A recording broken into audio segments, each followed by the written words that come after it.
देवगढ़ जिला कृषि विभाग पक्षर स्थानीय प्रधानपाट बड़बगीचारे 5 दिनिया जिलास्तरीय कृषि जंत्रपाति मेला कृषि महोत्सव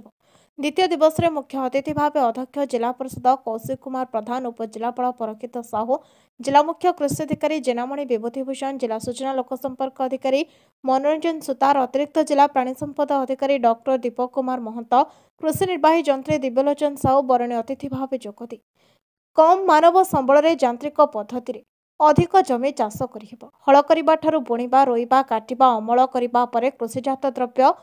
साहित्य रखा पर्यंत यांत्रिक उपकरण व्यवहार कर चाष अधिक लाभवान हो पारे। पारंपरिक उपाय चाष ठारू कम समय अधिक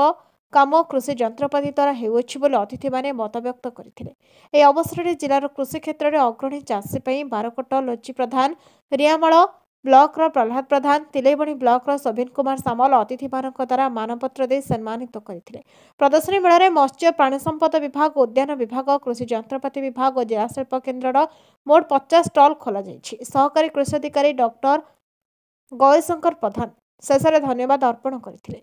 सभा को संयोजन करथिले पंकजनी नायक और विदेश साहू।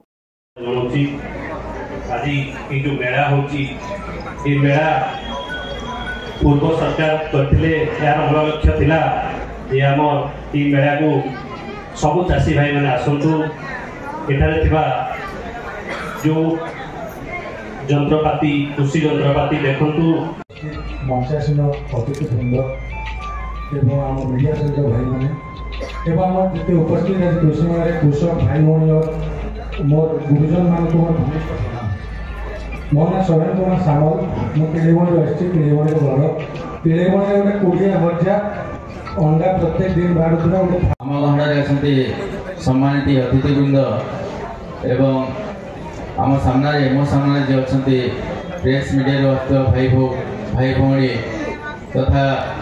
ये जो कृषि तथा अन्य विभाग जो अच्छी जल संपद विभाग को